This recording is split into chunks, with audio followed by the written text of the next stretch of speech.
उनका प्रदर्शन है। पशुपालन से जुड़ी हुई तकनीक और नवाचार से जुड़े हुए हमारे कुछ प्रदर्शन हैं और किसानों को जो कंबाइन मशीनरियां दी जाती हैं जिसका वे उपयोग करके कृषि कार्यों को बेहतर बनाते हैं, उन सब का प्रदर्शन हमने यहाँ किया हुआ है। हमारे माननीय अतिथिगण इन सभी का अवलोकन करने के पश्चात स्टॉल्स पर उपस्थित तकनीकी विशेषज्ञ और उनके समक्ष उपस्थित किसान भाई बहनों से चर्चा करने के उपरांत यहां मंच पर पधारेंगे। स्टॉल भ्रमण के दौरान सबसे चर्चा करने के पश्चात अब माननीय मंत्री महोदय मंच पर पधार गए हैं। हम आदर के साथ कार्यक्रम के मुख्य अतिथि माननीय रक्षा मंत्री भारत सरकार श्री राजनाथ सिंह जी, माननीय मुख्यमंत्री महोदय डॉक्टर मोहन यादव जी और माननीय कृषि मंत्री भारत सरकार श्री शिवराज सिंह चौहान जी का स्वागत कर रहे हैं। जोरदार तालियों से आइए रायसेन में हम सभी अभिनंदन करें हमारे अतिथिगणों का। विनम्रता पूर्वक हाथ जोड़ के हम आग्रह करेंगे माननीय रक्षा मंत्री श्री राजनाथ सिंह जी से, माननीय मुख्यमंत्री महोदय डॉक्टर मोहन यादव जी से, माननीय कृषि मंत्री भारत सरकार श्री शिवराज सिंह चौहान जी से तथा माननीय मंच से कि आप अपने कर कमलों से दीप प्रज्वलित कर कार्यक्रम की शुरुआत करें।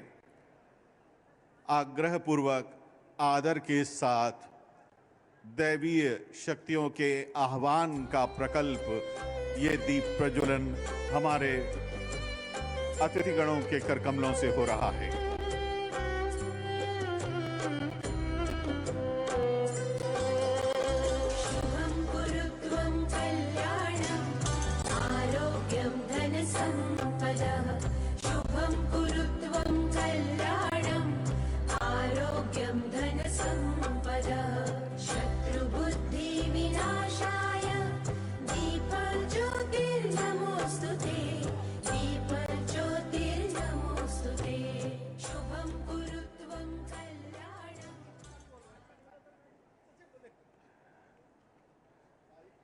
आदरणीय देवियों सज्जनों, सभी महानुभाव अपने अपने स्थान पर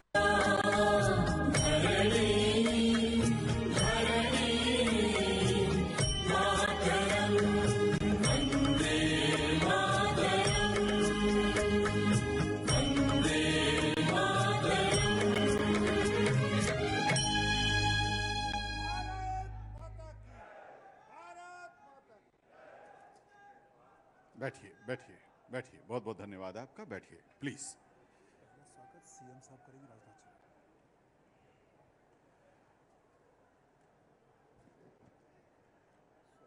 अब हम स्वागत का सिलसिला आरंभ कर रहे हैं।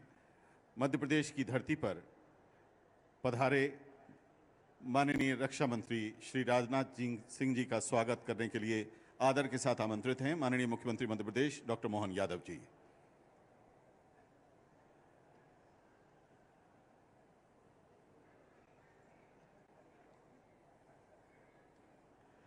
माननीय केंद्रीय कृषि मंत्री श्री शिवराज सिंह चौहान जी कार्यक्रम के मुख्य अतिथि माननीय रक्षा मंत्री श्री राजनाथ सिंह जी का स्वागत करेंगे।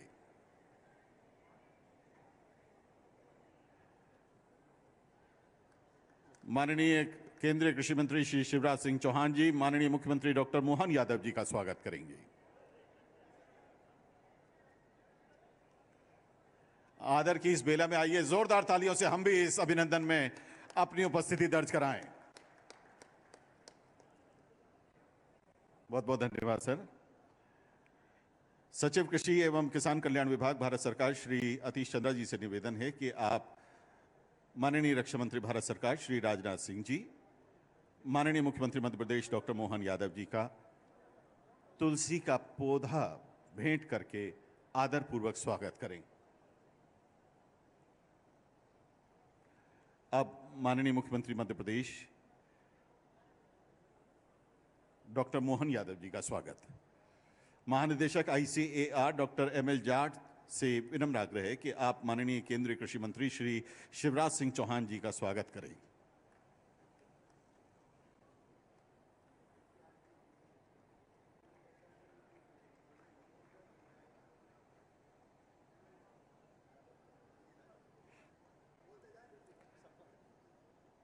आदरणीय महानिदेशक आईसीएआर डॉक्टर एमएल जाट से निवेदन है कि आप माननीय मंत्री राजस्व विभाग मध्य प्रदेश शासन श्री करण सिंह वर्मा जी का स्वागत करें। श्री करण सिंह वर्मा जी के स्वागत के उपरांत कलेक्टर रायसेन श्री अरुण कुमार विश्वकर्मा जी से आग्रह होगा कि आप प्रभारी मंत्री जिला रायसेन श्री नारायण सिंह पवार जी, माननीय राज्य मंत्री स्वतंत्र प्रभार मछुआ कल्याण एवं मत्स्य विभाग एवं प्रभारी मंत्री रायसेन का स्वागत करें। कलेक्टर रायसेन श्री अरुण कुमार जी। इसके बाद विनम्र आग्रह मुख्य कार्यपालन अधिकारी जिला पंचायत श्री कमल सोलंकी जी, अपर कलेक्टर रायसेन श्री मनोज उपाध्याय जी तथा उप संचालक कृषि रायसेन श्री केपी भगत जी एवं पूरी प्रशासकीय टीम से कि यहाँ उपस्थित माननीय मंत्रीगण महोदय श्री एदल सिंह कंसाना जी, माननीय कैबिनेट मंत्री किसान कल्याण एवं कृषि विकास श्री नारायण सिंह कुशवाहा जी, माननीय मंत्री सामाजिक न्याय एवं दिव्यांगजन सशक्तिकरण श्री लखन पटेल जी, माननीय राज्य मंत्री पशुपालन एवं डेयरी विभाग श्री नरेंद्र शिवाजी पटेल, माननीय राज्य मंत्री लोक स्वास्थ्य एवं चिकित्सा विभाग श्री नरेंद्र शिवाजी पटेल जी के साथ श्री सूर्य प्रताप शाही जी, कृषि शिक्षा एवं कृषि अनुसंधान मंत्री उत्तर प्रदेश शासन, माननीय सांसद महोदय श्री दर्शन सिंह चौधरी जी, डॉक्टर प्रभुराम चौधरी माननीय विधायक सांची, श्री रमाकांत भार्गव जी माननीय विधायक बुधनी, श्री सुदेश राय जी माननीय विधायक सीहोर, श्री हरि सिंह सप्रे जी माननीय विधायक कुरवाई, श्री हरि सिंह रघुवंशी जी माननीय विधायक गंज बसौदा, श्री मुकेश टंडन जी माननीय विधायक विदिशा, श्री यशवंत सिंह मीणा जी माननीय अध्यक्ष जिला पंचायत रायसेन, श्री रामपाल सिंह जी माननीय पूर्व मंत्री महोदय, श्रीमती अर्चना पोर्ते जी माननीय जनपद अध्यक्ष रायसेन, श्रीमती निर्मला बारेला जी माननीय अध्यक्ष आदिवासी वित्त निगम मध्य प्रदेश, श्री नरेश मेवाड़ा जी जिला अध्यक्ष सीहोर, श्री राकेश शर्मा जी जिला अध्यक्ष रायसेन, श्रीमती सविता जमुना सेन जी माननीय अध्यक्ष नगर पालिका परिषद रायसेन, श्री अतीश चंद्रा जी सचिव महोदय कृषि एवं किसान कल्याण विभाग भारत सरकार, डॉक्टर एमएल जाट साहब महानिदेशक आईसीएआर, संयुक्त सचिव कृषि एवं किसान कल्याण विभाग श्री संजय अग्रवाल साहब तथा अन्य सभी विभूतियों का मंचासीन हमारी विभूतियों का स्वागत करें आदर के साथ ये तुलसी का पौधा भेंट करके। बहुत बहुत धन्यवाद। हमारे भारतवर्ष की कृषि उपलब्धियों पर आधारित एक लघु वीडियो फिल्म हम आपके सामने प्रदर्शित कर रहे हैं। आइए देखते हैं।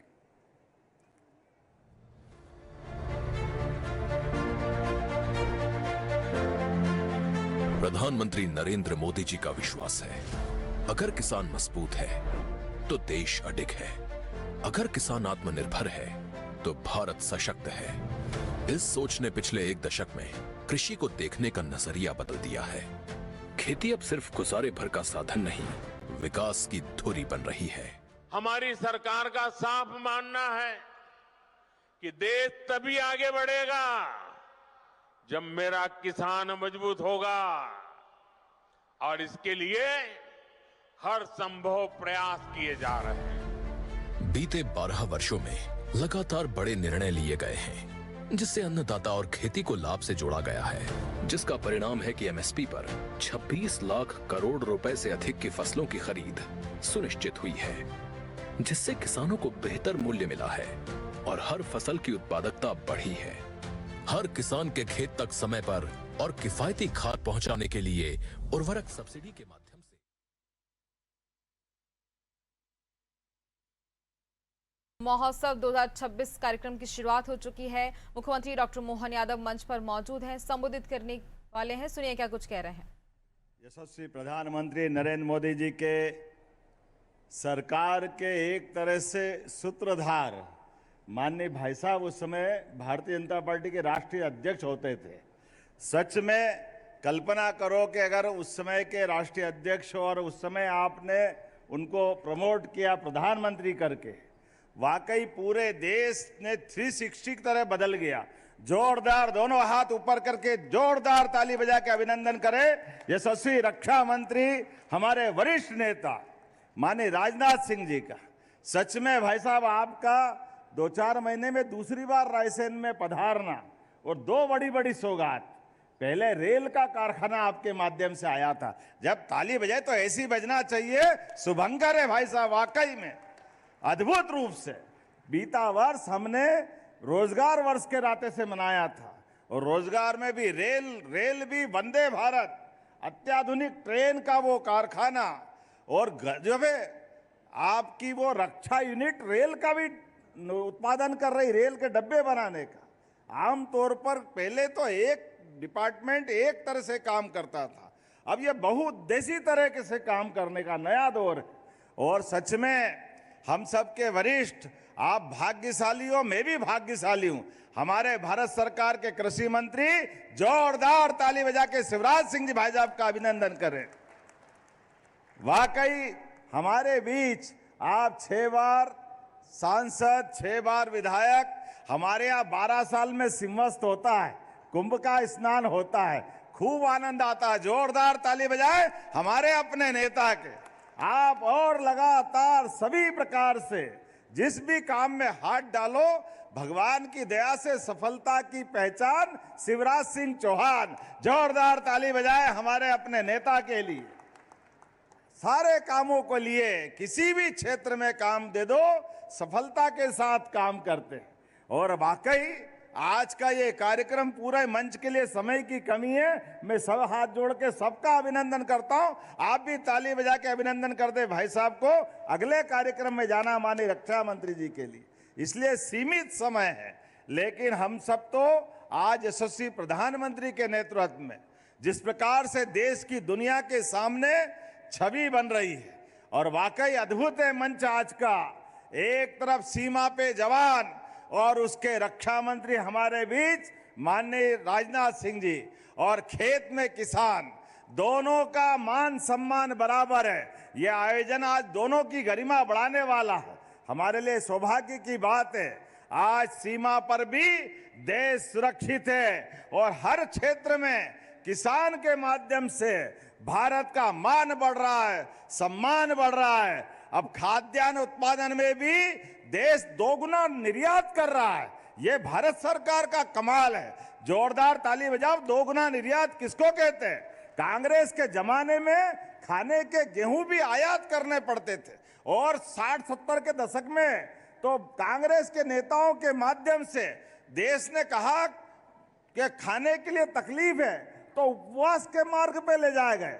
लेकिन आज अपने इस बात का गर्व है, अकेला रायसेन 47 देशों में बासमती चावल का निर्यात कर रहा है। जोरदार ताली बजाए अपने खुद के लिए। और क्या हमारा बासमती, क्या सरबती, किसी भी क्षेत्र में कोई कमी नहीं। सिंचाई का रकबा, माननीय भाई साहब 1956 में मध्य प्रदेश बना, कांग्रेस की सरकार लगभग 55 साल रही। मध्य प्रदेश का सिंचाई का रकबा केवल 7.5 लाख हेक्टेयर था। यह कांग्रेस के शासनकाल का हिसाब था। गेहूं का दाम 90-95-100, इससे आगे नहीं था। 55 साल में केवल 400 रुपए बढ़ा। और हमारी सरकार, माननीय शिवराज सिंह जी की सरकार, उमा जी की, बाबूलाल गौर जी की, और मेरे आपके सबके माध्यम से भाजपा की सरकार में 2625 रुपए क्विंटल गेहूं खरीदेंगे। यह हमारी सरकार का निर्णय है। 2100 रुपए के आसपास केवल 20 साल में बढ़ा है, और उनके साथ 55 साल में केवल 400 रुपए का दाम बढ़ा। सिंचाई का रकबा भी अद्भुत, 7.5 लाख हेक्टेयर से 44 लाख हेक्टेयर भाई साहब ने छोड़ा था। जोरदार ताली बजाओ। कहां हमारे किसानों के लिए सिंचाई का रकबा एक बार कहां से कहां पहुंचाया।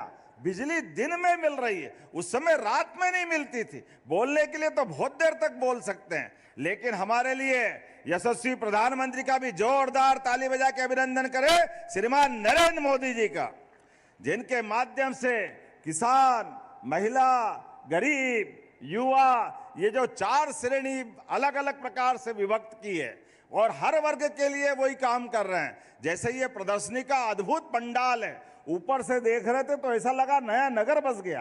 कितने प्रकार के आयोजन, कितने प्रकार के सत्रों के आयोजन, इसके प्रत्येक के माध्यम से पशुपालन यहाँ है, बागवानी यहाँ है, खेती के उन्नत प्रकार के यंत्रों की प्रदर्शनी भी है।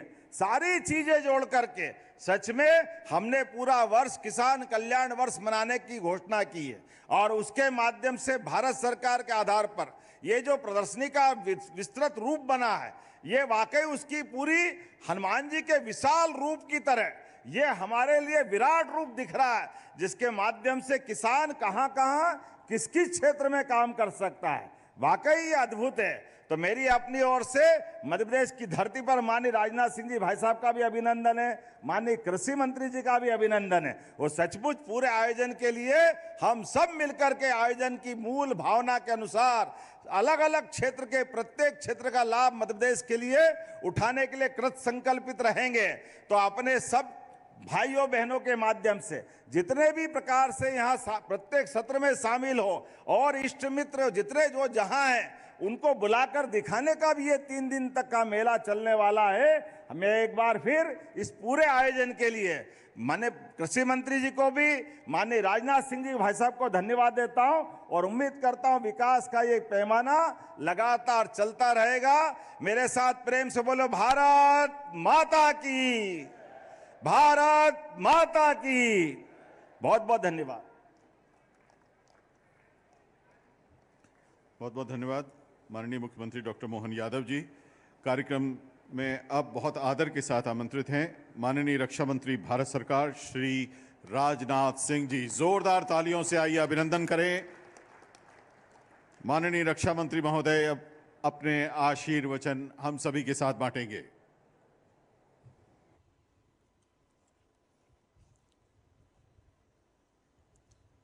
बहनों भाई, मैं आप सभी से अनुरोध करूंगा कि एक बार सभी लोग हाथ उठाकर बोलिए भारत माता की, भारत माता की। मध्य प्रदेश के यशस्वी मुख्यमंत्री डॉक्टर मोहन जी यादव और मध्य प्रदेश के पूर्व मुख्यमंत्री जो इस समय भारत सरकार में केंद्रीय कृषि मंत्री के रूप में बखूबी अपनी जिम्मेदारी का निर्वाह कर रहे हैं, ऐसे हमारे मित्र और हमारे मंत्रिमंडल के सहयोगी श्रीमान शिवराज सिंह जी चौहान, श्री भगीरथ चौधरी जी केंद्रीय राज्य मंत्री ग्रामीण विकास कृषि एवं किसान कल्याण, करण सिंह जी वर्मा राजस्व मंत्री, श्री एदल सिंह जी कंशाना, श्री नारायण सिंह जी कुशवाहा, श्री लखन पटेल, श्री नारायण सिंह जी पवार, नरेंद्र शिवाजी पटेल और हमारे उत्तर प्रदेश के कृषि मंत्री श्री सर प्रताप जी शाही, सांसद दर्शन सिंह चौधरी, मंचासीन, अन्य सभी सांसदगण, विधायकगण और मंत्रीगण, बहनों भाइयों, सबसे पहले इस मंच से यहाँ उपस्थित सभी अन्नदाता बहनों एवं भाइयों का मैं शीश झुकाकर हार्दिक अभिनंदन करता हूँ। आप सभी के बीच इस उन्नत कृषि महोत्सव में आकर सचमुच मुझे बेहद प्रसन्नता हो रही है, क्योंकि मैं भी किसान परिवार से ही आता हूँ, गांव का ही रहने वाला हूँ। रायसेन की धरती पर मैं मानता हूँ इस मेले का आयोजन निश्चित रूप से हमारे किसान भाइयों और बहनों के लिए निश्चित रूप से यह लाभदायक सिद्ध होगा। न केवल लाभदायक साबित होगा बल्कि उनके जीवन की तस्वीर बदलने वाला होगा, ऐसा मेरा पक्का विश्वास है। साथियों, यह राष्ट्रीय कृषि मेला सरकारी योजनाओं के साथ बिचौलियों से मुक्त बाजार और सुरक्षित उपज, समृद्ध किसान की इस थीम पर यह केंद्रित है। मुझे बताया गया है कि यहाँ विभिन्न योजनाओं के अंतर्गत वेयर हाउस और कोल्ड स्टोरेज पर सरकार की ओर से दी जा रही छूट और ब्याज की आर्थिक सहायता की विस्तृत जानकारी दी जाएगी, ताकि किसान फसल कटाई के बाद वैज्ञानिक तरीके से भंडारण कर सही समय पर अपने अन्न को बेचकर वह बेहतर मूल्य प्राप्त कर सके। बहनों भाइयों, मैं इस भव्य मेले के आयोजन के लिए मंत्रिमंडल के हमारे साथी कृषि मंत्री श्री शिवराज सिंह जी चौहान और मध्य प्रदेश के जनप्रिय मुख्यमंत्री श्री मोहन जी यादव और प्रदेश के कृषि मंत्री श्री एदल सिंह जी कशाना और इस आयोजन से जुड़े सभी लोगों को मैं हार्दिक बधाई देता हूं। बहनों भाइयों, इस मध्य प्रदेश की जनता को इस बात के लिए मैं विशेष रूप से बधाई देना चाहता हूं कि मध्य प्रदेश लगातार विकास के पथ पर तेजी से आगे बढ़ रहा है। यहां मध्य प्रदेश के भूतपूर्व मुख्यमंत्री, भूतपूर्व ही नहीं बल्कि मैं कहूंगा अभूतपूर्व मुख्यमंत्री श्री शिवराज सिंह चौहान जी भी उपस्थित हैं। आज मध्य प्रदेश से दिल्ली भले चले गए हों, पर मैं देखता हूं कि मध्य प्रदेश आपके मन में यश का तस विद्यमान है। यह देखकर मुझे बेहद खुशी होती है और मैं समझता हूं कि हमारे वर्तमान मुख्यमंत्री जिस लगन के साथ, जिस परिश्रम के साथ वह काम कर रहे हैं, आपके अनुभव का लाभ हमारे वर्तमान मुख्यमंत्री श्री मोहन सिंह जी यादव को निश्चित रूप से प्राप्त होगा और यह मध्य प्रदेश दिन दोगुने रात चौगुने ताकत के साथ अपने कदम आगे बढ़ाएगा। मेरे बहनों भाइयों, अपने कार्यकाल में आपने जनता के सर्वांगीण विकास के लिए जो जो भी प्रयास किए, उन्होंने भारत के हृदय प्रदेश को यानी मध्य प्रदेश को एक अलग पहचान दी है। और खुशी की बात यह है कि आप सबकी जनोन्मुखी और विकास की विरासत के प्रदेश के वर्तमान मुख्यमंत्री श्री मोहन यादव जी ने न केवल अच्छी तरह से संभाला है, बल्कि तेजी से उसे आगे बढ़ाने का काम कर रहे हैं। और मैं यह भी कहना चाहता हूं, मैं इसके लिए आप दोनों को और इस मध्य प्रदेश की जनता को भी अपनी तरफ से मैं हार्दिक बधाई देता हूं। साथियों, मध्य प्रदेश की इस माटी में कुछ न कुछ तो खास बात है। यहां के किसानों की मेहनत, उनकी लगन अपने आप में एक प्रेरणा देती है। वैसे तो जब भी समय मिलता है मैं मध्य प्रदेश आता रहता हूं। यहां के लोगों से मिलना, उनसे बातचीत करना, मैं देखता हूं कि अन्य राज्यों की अपेक्षा यहां उसका एक अलग ही अनुभव होता है। यहां के लोगों का अतिथि सत्कार, आपकी बोली, आपका व्यवहार हमेशा कोई भी आए उसका दिल जीत लेता है। यह मैंने मध्य प्रदेश की खासियत देखी है। और उसमें भी यदि अपने किसान साथियों की मैं बात करूं तो आप सबसे मिलना तो हमेशा ही एक अलग अनुभव होता ही है। आप सब इस देश की ताकत हैं। आपके बिना इस देश की थाली में अन्न नहीं पहुंच सकता, जीवन आगे नहीं बढ़ सकता है। आज मैं यदि यहां पर उपस्थित हूं तो आप सबके बीच किसी रक्षा मंत्री के तौर पर ही मैं केवल नहीं आया हूं, बल्कि एक ऐसे व्यक्ति के तौर पर आप सबके बीच में यहां उपस्थित हूं जो खुद भी एक किसान परिवार से आता है। और आप सबके बीच आना मेरे बहनों भाइयों तो हमेशा अपने परिवार के बीच आने जैसा होता है। ऐसा मैं मध्य प्रदेश में आने पर अनुभव करता हूं। मेरे बहनों भाइयों, इसीलिए हमारी हमेशा यह सोच रहती है कि हम अपने किसान भाइयों और बहनों के लिए कुछ बेहतर कर सकें। और हमारे प्रधानमंत्री जी ने हमेशा कहा है, किसान हमारे देश की अर्थव्यवस्था की रीढ़ है। और यह सिर्फ कहने की बात नहीं है। बीते वर्षों में आप जो भी कृषि क्षेत्र में काम हुआ है उसके पन्नों को पलटकर आप देखिए, आप इस नतीजे पर पहुंचेंगे कि बीते सालों में हमारी सरकार ने किसानों के लिए जो काम किए हैं वह निश्चित रूप से अपने बेमिसाल हैं। उन सब सारे कामों की बहुत विस्तार में जाकर मैं यहाँ चर्चा नहीं करना चाहता हूँ। यहाँ बहुत सारे मैं देख रहा हूँ, इतनी बड़ी संख्या में किसान साथी मौजूद हैं। आप में से अनेक लोग प्रधानमंत्री किसान सम्मान निधि के यहाँ पर लाभार्थी भी बैठे होंगे, ऐसा मेरा विश्वास है।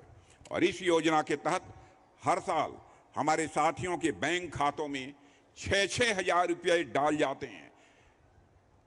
पहले यदि 6,000 रुपया किसानों को यदि कोई देने की भी कोशिश करे तो आधा का आधा पैसा तो दूसरे लोगों की जेबों में चला जाता था। बामुश्किल आधे से कम पैसा किसानों को मिला करता था। लेकिन एक ऐसा सिस्टम हमारी सरकार ने विकसित किया, जितना पैसा दिल्ली के बैंक से निकलता है पूरा का पूरा पैसा आपके खाते में पहुंचता है। एक पैसा भी इधर उधर नहीं होने पाता है। बहनों भाइयों, मैं मानता हूं कि जो यह सहयोग, जो सहायता सरकार के द्वारा किसानों को दी जा रही है, यह कोई दान नहीं है। मैं मानता हूं यह आपकी परिश्रम, आपके मेहनत का यह सम्मान है।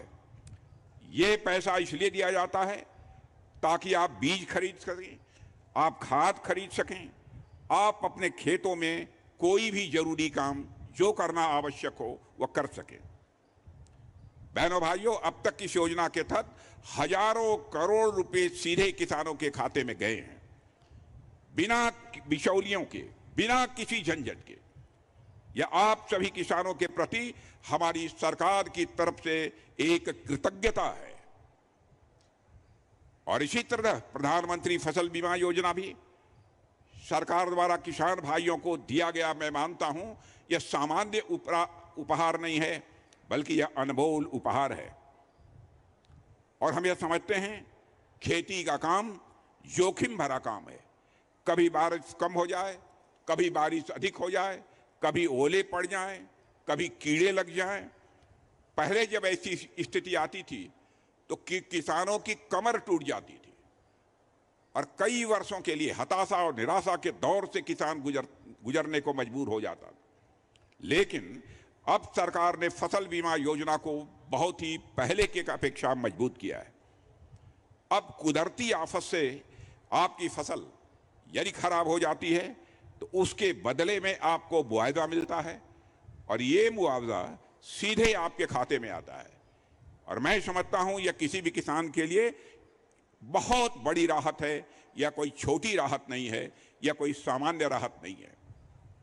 बहनों भाइयों, सरकार ने उपज को बेहतर करने के लिए मृदा स्वास्थ्य कार्ड भी किसान भाइयों को दिए हैं। आप में से भी अनेक लोगों के पास यह कार्ड होगा, ऐसा मेरा विश्वास है। और इस योजना में हर किसान को एक कार्ड दिया जाता है। वह अपनी मिट्टी की जांच करा सकता है ताकि पता चल सके कि उसकी जमीन में क्या कमी है और कौन सा पोषक तत्व जमीन में डालना चाहिए ताकि जमीन की उत्पादकता बढ़ सके। इससे किसान का बेवजह पैसा बर्बाद नहीं होता है। किसान को पता चलता है कि उसकी जमीन को क्या चाहिए और इससे उत्पादन बढ़ता है, और केवल उत्पादन ही नहीं बढ़ता है बल्कि लागत भी घटती है। मेरे बहनों भाइयों, हमारी सरकार ने किसानों के लिए योजनाएं तो बनाई हैं, साथ ही साथ खेती से जुड़े हुए अन्य चीजों पर भी ध्यान दिया है हमारी केंद्र की सरकार ने। जैसे हमने गांव-गांव में सड़कें बनाई हैं, बिजली पहुंचाई है, पानी का प्रबंधन किया है, हर घर तक नल पहुंचाया है, नल के माध्यम से जल पहुंचाया है। किसान को अगर अपनी उपज बेचने के लिए बाजार तक पहुंचना है तो जाहिर सी बात है उसके लिए अच्छी सड़क चाहिए। पहले कई जगहों पर कच्चे रास्ते थे, जहां ट्रक नहीं आ पाते थे। अब सरकार ने लाखों करोड़ों रुपए खर्च करके गांवों को शहरों से जोड़ा है और सरकार ने बिजली के कनेक्शन घर घर तक पहुंचाए हैं ताकि किसान यदि बिजली के माध्यम से सिंचाई करना चाहता है तो ठीक तरीके से बिजली के माध्यम से भी वह सिंचाई कर सके। मेरे बहनों भाइयों, हमने देश भर के मंडियों को ऑनलाइन किया है ताकि किसान एक जगह पर बैठकर देश में कहीं भी जहां भी अपनी उपज को बेचना चाहता है, घर बैठे बैठे अपनी उपज को बेच सकता है। न्यूनतम समर्थन मूल्य का जहां तक प्रश्न है, पिछली सरकारों ने भी जो किया है उसको आप देख लीजिए, और हमारी सरकार ने जो भी किया है, लगातार न्यूनतम समर्थन मूल्य को बढ़ाने का काम मोदी जी के नेतृत्व की हमारी इस सरकार ने किया है। मैं मानता हूं मेरे बहनों भाइयों, यह बातें कोई छोटी बातें नहीं हैं, बल्कि इन प्रयासों से किसानों के जीवन में बहुत बड़ा बदलाव भी आया है। लेकिन मैं मानता हूं जितना बदलाव आया है यह अभी पर्याप्त नहीं है। किसान भाइयों के लिए, गांव के लिए, कृषि के लिए अभी बहुत कुछ करने की जरूरत है। और मैं आपको यकीन दिलाना चाहता हूं, हमारी सरकार आप किसान भाइयों के कल्याण के लिए पूरी तरह से प्रतिबद्ध है। हम पैसे की चिंता नहीं करेंगे, धन नहीं आने पाएगा, यह मैं आपको विश्वास दिलाता हूं। बहनों भाइयों, हमारी सरकार ने हमेशा कोशिश की है कि हर किसान के पास सुविधा पहुंचे। हमारी सरकार किसानों को समर्पित सरकार है और मैं खुद लगभग कई वर्षों से राजनीतिक जीवन में हूं और ईश्वर की कृपा से और आप सभी के आशीर्वाद से जीवन में कई जिम्मेदारियों का मैं निर्वाह कर चुका हूं। एक समय तो मैं कृषि मंत्री भी रहा हूं, जैसा हमारे शिवराज सिंह जी चौहान ने बताया, लेकिन मैं कहीं भी रहा, मेरे अंदर का किसान कभी नहीं गया है। बहनों भाइयों, यह मैं रक्षा मंत्री होते हुए भी मैं कह सकता हूं, जहां भी रहा हूं मेरे अंदर का किसान यह सदैव जीवित रहा है। किसी पद पर मैं रहा, मैंने यही प्रयास किया कि कैसे अपने साथियों के लिए कुछ किया जा सके, कैसे अपने साथियों से मिलकर उनसे दुख दर्द बांटा जा सके। जैसे अभी मेरे पास रक्षा मंत्रालय की जिम्मेदारी है। आमतौर पर रक्षा मंत्री को सिर्फ सेनाओं से और देश की सुरक्षा से ही जोड़कर देखा जाता है। यह होता है रक्षा मंत्री की जिम्मेदारी तो यही है, कृषि से क्या लेना। मैं मानता हूं यह सही भी है, देश की सुरक्षा से जोड़कर ही रक्षा मंत्री को देखा जाना चाहिए। हमारा तो काम ही है देश की सुरक्षा व्यवस्था को मजबूत रखना, लेकिन इस जिम्मेदारी में भी अंदर का किसान आज भी मेरे अंदर से नहीं गया है, बहनों भाइयों, मैं कहना चाहूंगा। और आप में से बहुत लोग जानते होंगे कि देश भर में हमारी सेना के कैंटोनमेंट इलाके हैं, और यह इलाके वो जगह हैं जहां हमारे जवान रहते हैं, अपने परिवार के साथ रहते हैं और देश की सेवा के लिए वो हर समय तैयार रहते हैं। और इन छावनियों में रक्षा मंत्रालय ने एक बहुत ही अच्छी पहल शुरू की है, जिसकी जानकारी आपको देना चाहता हूं। पहले क्या होता था, सेना के जवानों को सब्जी, फल और दूसरी खाने की चीजें बाहर से मंगवानी पड़ती थी। दूर दूर से ट्रकों में सब्जियां आती थीं। इससे कई बार स्वाभाविक रूप से खाने की ताजगी समाप्त हो जाती थी। लेकिन अब हमने एक ऐसा तरीका निकाला है, हम लोगों ने तय किया है कि जो कैंटोनमेंट इलाके हैं उनके आसपास के जो भी किसान हैं, उन्हीं किसानों से ही जैविक खेती वाले सब्जियां और फल मंगवाए जाएंगे। बाहर से यह सब्जी, फल और अनाज नहीं खरीदे जाएंगे। यानी कि आप किसान भाई अपने खेतों में जैविक तरीके से बिना किसी केमिकल खाद के जो सब्जियां और फल उगाते हैं, वो सीधे हमारे जवानों की थाली में पहुंचेगा। मेरे किसान भाइयों, इससे आपको स्वाभाविक एक फायदा होगा, क्योंकि आपकी पैदावार को आप हमारे किसानों तक पहुंचाया जाएगा, उसकी अच्छी कीमत आपको मिलेगी। और दूसरी ओर इससे हमारे जवानों को भी फायदा हो रहा है, क्योंकि उन्हें ताजा भोजन मिल रहा है, साफ भोजन मिल रहा है। साथियों, हमने अपने किसानों को आर्थिक रूप से सुदृढ़ करने के लिए हमारी सरकार ने सेनाओं में पिछले कुछ वर्षों से मिलेट्स यानी श्री अन्न के आटे को बढ़ावा दिया है। मैं समझता हूं श्री अन्न से अब हिंदुस्तान का हर किसान अच्छी तरह परिचित है। श्री अन्न मतलब ज्वार, श्री अन्न मतलब बाजरा, रागी के बने आटे, इनको हमने सेनाओं में अब उपलब्ध कराना प्रारंभ कर दिया है। हमने कैंटीन स्टोर्स डिपार्टमेंट, इसे सीएसडी कहते हैं, उसमें भी बड़ी संख्या में श्री अन्न और प्राकृतिक उत्पादों को स्थान भी दिया है। मुझे बताया गया है कि हमारी इस पहल से पिछले कुछ महीनों में कैंटोनमेंट के आसपास के किसानों की आय में अच्छी खासी बढ़ोतरी हुई है। और सबसे अच्छी बात यह है कि इससे हमारे किसानों को जैविक खेती के लिए स्वाभाविक रूप से प्रोत्साहन मिल रहा है। यानी हम अपने प्रयासों से जय जवान जय किसान के नारों को फिर से चरितार्थ कर रहे हैं। मेरे बहनों भाइयों, हमें इस बात का एहसास है एक किसान पूरे देश की अर्थव्यवस्था को चलाता है। मैं यह बात पूरी जिम्मेदारी से फिर से कह रहा हूं, एक किसान पूरे देश की अर्थव्यवस्था को चलाता है। आपने सुना होगा, अर्थव्यवस्था 3 हिस्सों में बटी होती है। पहला होता है प्राथमिक क्षेत्र, जिसमें खेती और पशुपालन जैसी चीजें आती हैं। दूसरा होता है द्वितीयक क्षेत्र, जिसमें उद्योग धंधे आते हैं। और तीसरा होता है तृतीयक क्षेत्र, जिसमें बैंक आते हैं, ट्रांसपोर्ट आते हैं, दुकानें आती हैं, होटल आते हैं, स्कूल आते हैं, इंटरनेट जैसी सेवाएं आती हैं। मान लीजिए किसान ने गेहूं उगाया। अब ये गेहूं कहाँ जाता है? पहले किसान उसे बाजार ले जाता है। उस गेहूं को ढोने के लिए ट्रक या टेम्पो चाहिए। फिर वो गेहूं आटा मिल में पहुंचता है और वहां से पीस कर आटा बनाया जाता है। और फिर वो आटा बिस्कुट बनाने के लिए फैक्ट्री में आता है या ब्रेड बनाने के लिए फैक्ट्री में जाता है। वहां मजदूर लगते हैं, मशीनें लगती हैं, पैकेजिंग होती है, फिर वह बिस्कुट दुकानों में पहुंचता है और अंत में आप उस बिस्कुट को खाते हैं। यानी आप भी उस पूरी चेन के एक हिस्सा ही होते हैं। मेरे बहनों भाइयों, अगर किसान गेहूं नहीं उगाए तो आटा मिलों में कैसे काम होगा? ट्रांसपोर्ट का काम भी प्रभावित होगा, फैक्ट्रियों और दुकानों की गतिविधियों पर भी इसका स्वाभाविक रूप से एक असर दिखाई देगा। यानी कि एक तरह से किसान की मेहनत इस पूरी व्यवस्था की एक अहम शुरुआत है, जिससे कई लोगों को काम और रोजगार मिलता है। असल में किसान को देखा जाए तो वह उस आधार की तरह है जिन पर यह पूरी चेन तेजी के साथ चलती है। तो चाहे कोई भी क्षेत्र हो, कोई भी व्यक्ति हो, सबकी जड़ें किसान की जमीन में ही गड़ी हुई हैं। सबको इस सच्चाई को समझना भी चाहिए।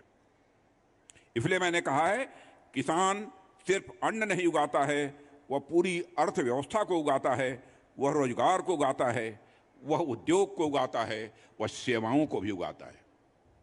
किसान के बिना यह सब कुछ बेजान है। इसलिए हम हर खेती के पेशे को बड़े सम्मान की दृष्टि से हम सभी देखते हैं। और मैं खासकर अपने युवा साथियों से कहना चाहूँगा, आप इस पेशे से ज़्यादा जुड़ें। चाहे अन्य क्षेत्रों में भी काम करते हों, लेकिन आपको इस कृषि क्षेत्र से जुड़ना चाहिए। और मेरे बहनों भाइयों, आज हमारे देश का युवा आज हर क्षेत्र में शानदार प्रदर्शन कर रहा है, उत्कृष्ट प्रदर्शन कर रहा है। तकनीक और नवाचार, टेक्नोलॉजी और इनोवेशन में उसका योगदान इस समय भारत में जो है, आपको जानकर खुशी होगी, उसकी सराहना केवल भारत में ही नहीं हो रही है, बल्कि सारे विश्व में हो रही है।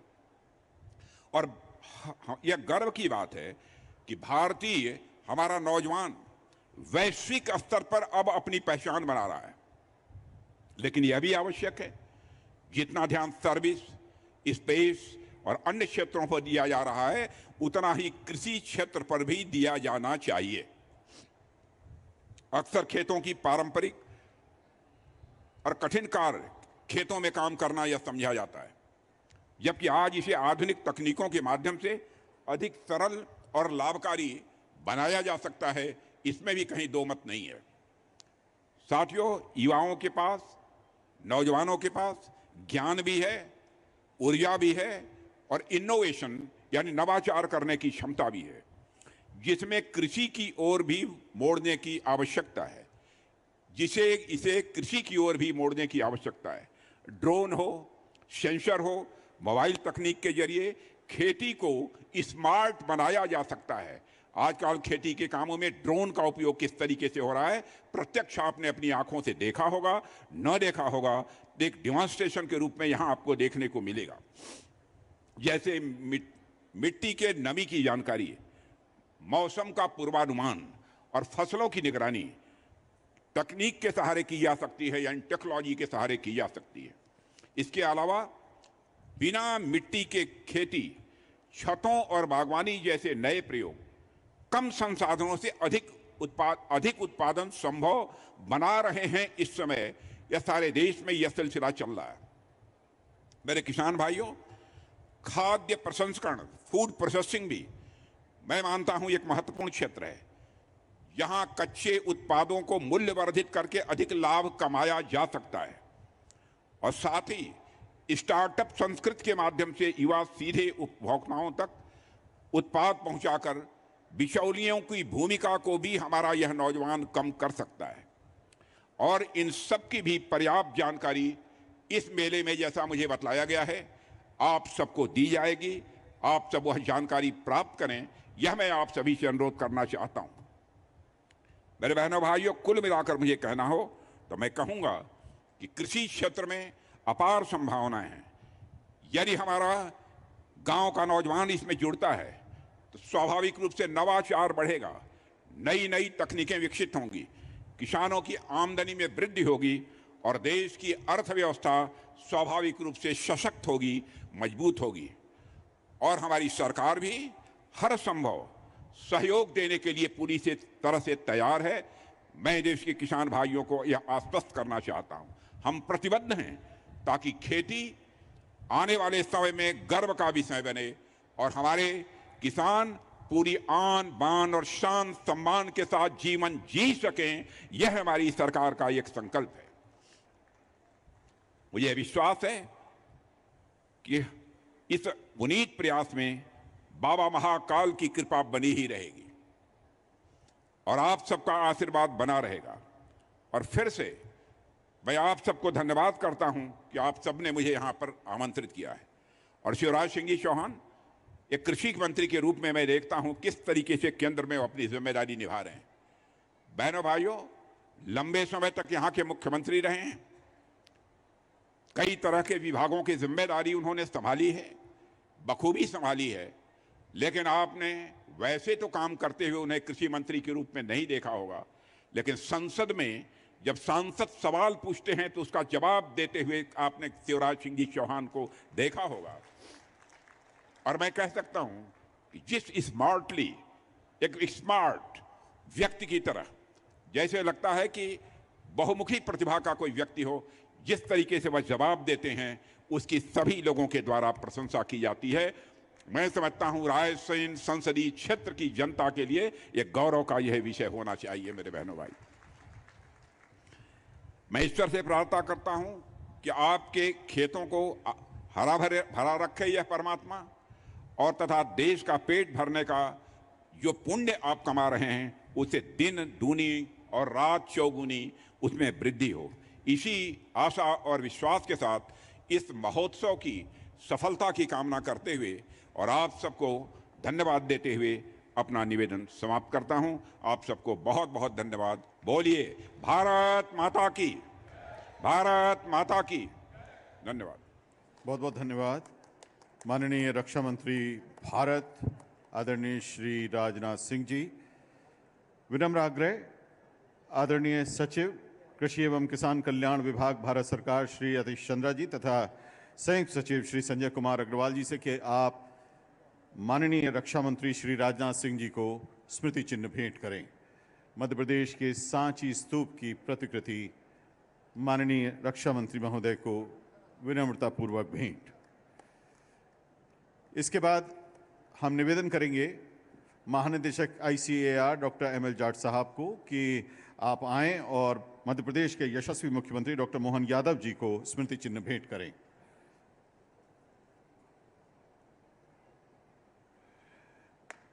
निदेशक कृषि एवं किसान कल्याण विभाग भारत सरकार आदरणीय श्री अविनाश लवानिया जी से निवेदन है कि माननीय केंद्रीय कृषि मंत्री श्री शिवराज सिंह चौहान जी को आप ये स्मृति चिन्ह भेंट करें।